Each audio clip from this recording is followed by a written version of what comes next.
So, today I will show you how you can turn Diablo 2 Resurrected into the game it should have been from the beginning. Diablo 2 is probably one of my favorite games of all time. I loved it 20 years ago, played it like 700 hours, and when Diablo 2 Resurrected came out, I had high hopes that Blizzard would put in a lot of small improvements that keep the spirit of the game but make it a lot better. Unfortunately, they didn't. They made the exact same game but with better graphics. And I was very disappointed, and I didn't buy it for that reason.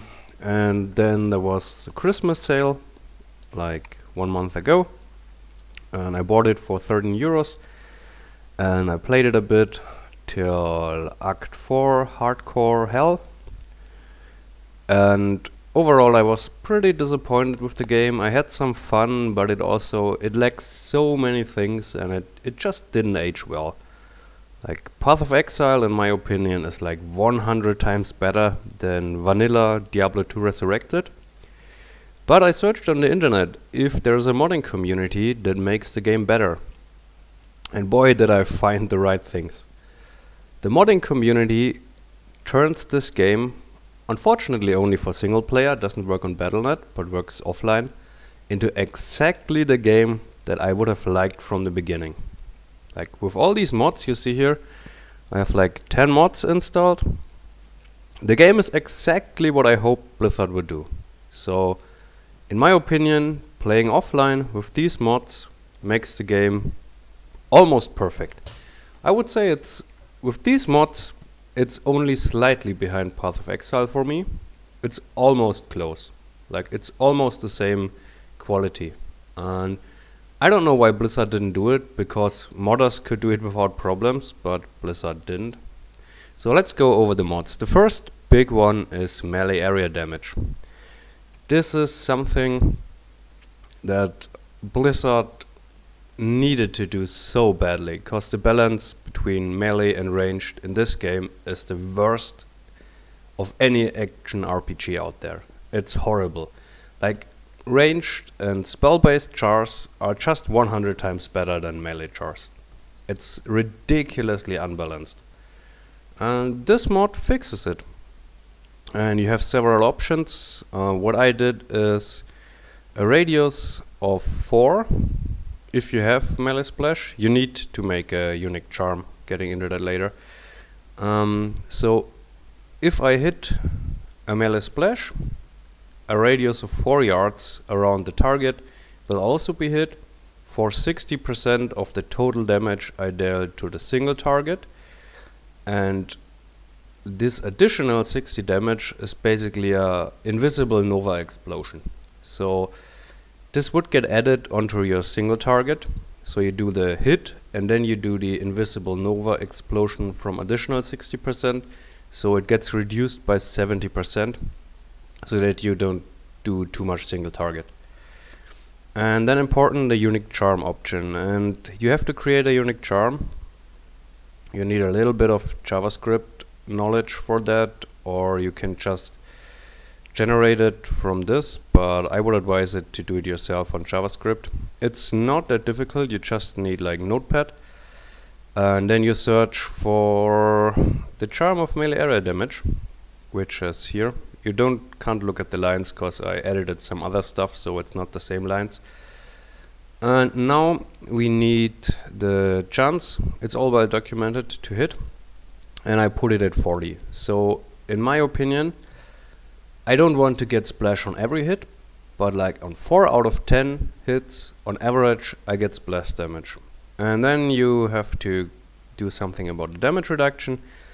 And the damage reduction is called by this function, get damage reduction, and then you search for that function. And you find it at the top, it's here. And what I did is I replaced the chance parameter, which the function gets here, and then gets passed in here by an integer value of 45, which then for me leads to 15% damage reduction. And I will show you later what this means, but you can basically make a custom charm that determines how the melee splash in this game will work for you. So after that, we have the cheaty mods. And what does this do?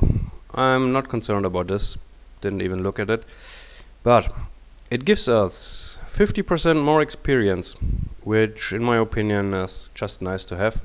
Like, you reduce the grind, and the mana regen is 3 times as fast, which still leads to you having to drink mana pots every now and then, but not like after every fight. In the original version, you fight a few enemies, mana pot, you fight a few enemies, mana pot, and here it's a lot more balanced, so a lot more fun. And then, of course, bigger inventory, bigger stash, increased drop rate. This is also very nice. Adjust rune drops. What this does is it's just more likely to get a bit better runes. It's not by much, but like 10 times more likely to get a higher rune. Which, when you see the chance for getting high runes is like 0.00 something, 10 times of that is still less than 1%, but it helps a bit. And you can of course adjust it. You can put it to 100 and then you will get lots of good drops, but I didn't want to do this. And then here you have some multipliers, and I did all these things here in this 4, 1, 2, 3, 4.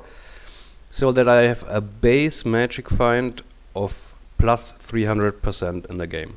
So without doing any equipment, I just have plus 300 base magic find with these values. Of course you can adjust it. Like if you put here, it's basically if you drop an item, how high is the chance in 100 for it to be a unique? And here I have 1. And how high is the chance for it to be a set item? And it's 2. And like, if you drop any item, how high is the chance for it to be a magic item? And it's 12%. So like I will get 12 magic items in 100 dropped on average. And then chance of high quality item dropping. And this is also pretty good. And this leads to a lot better stats on your gear. Who doesn't remember how it was in Diablo? You get a blue item and it's +1 to strength, or it's +2 to mana. And like, so some of the items are so bad, and this factor makes it so that you get a lot better items. I will show you later. So increased drop rate, increased movement speed. This is also very big. You can change the base values. I changed the walk speed to run speed, and the run speed to about 33% movement speed increase. So I will always have the same run speed as if I had 33% movement speed increase, and it also reduces the stamina drain. It's not shown here, but I noticed it very hard. So very good. Then socket punching. This is pretty cool. In the normal game, how often is it the case that you find a white item and you want to socket it, and it's just not possible? You need some runes and perfect gems, and then you have a chance to get like 1 to whatever socket it has. So it's a lot of effort to socket a white item. And it is, this mod, it's a lot different. All you need to do is have a white item and have some rings, or you can choose whatever you want. So if I have a white item and 3 any rings and put them in the cube, the item gets 3 sockets. So this is pretty cool. Maybe it's a bit too easy. You can make it easier with Scroll of Identify. You can make it harder with jewels, but yeah, it just saves time. I mean, in the end you will get the socket anyways. It's just less grind. And so I like this. And then stack it, which is a pretty cool feature. You can't see anything here, but what it does is you can stack runes, and this is extremely cool. And then I'm missing Charmsy, and Charmsy is also pretty cool, and what it allows you is to socket charms and get the bonus of this charms like as if it was a weapon. So now let's see this in action. The game is 100 times better with this.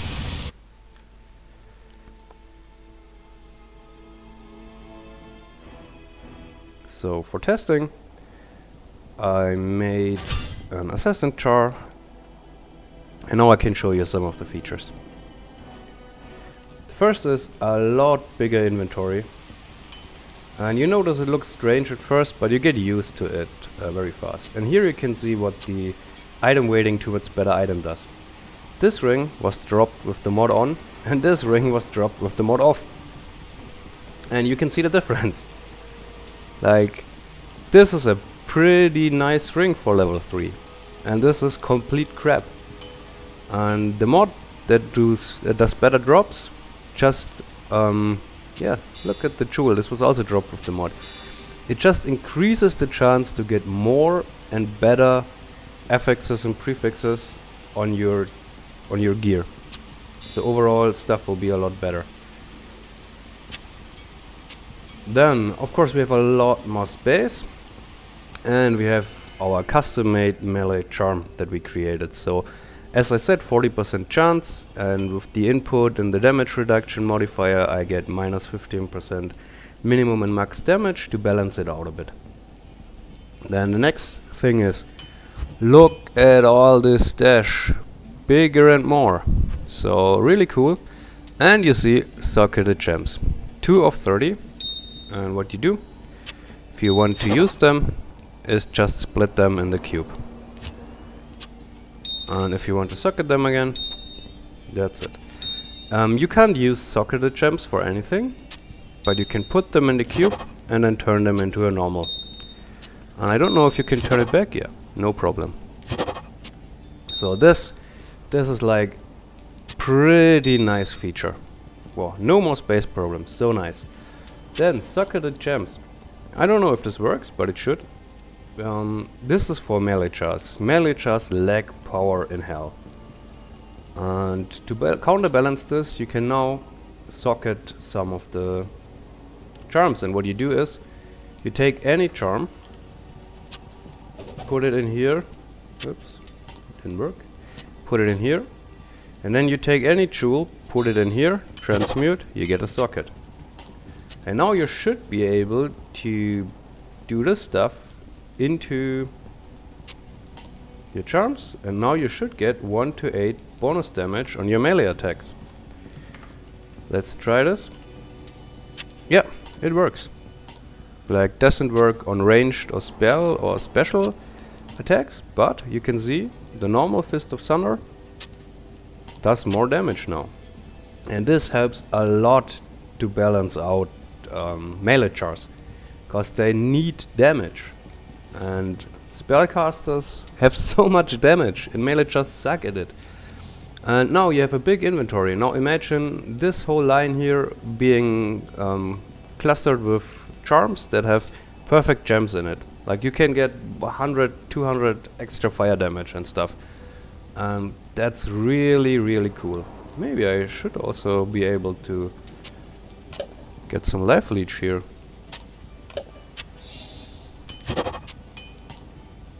So yeah, nice.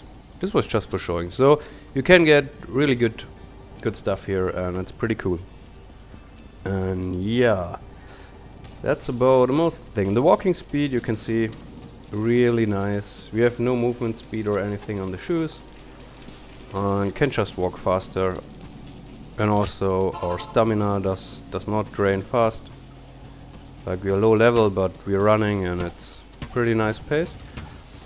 And also the mana, you can see, like, we don't have mana problems anymore. We still use mana when we use our kick, but from the normal attacks we don't use any mana anymore, and that's pretty cool. It's basically the same system that D3 has. Normal attacks don't waste your mana, and it fills back faster, and the special attacks that bring your mana down, but you have a nice combo flow this way.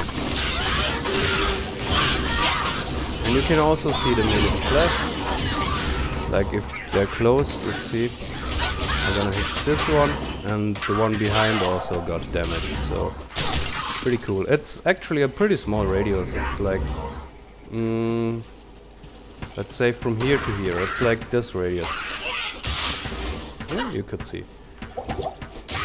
So Yeah, this is insanely nice.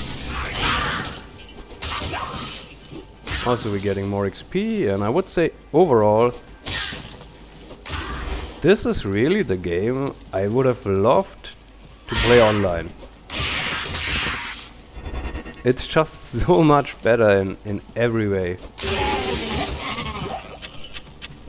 The combat flow is so much better with your normal attacks not needing mana, and only the special attacks needing mana. Like, you see? Special attack needs mana, and with the normal attacks, no problem. So yeah, I could only advise you to install all these mods and finally have the Diablo 2 experience that is worth it.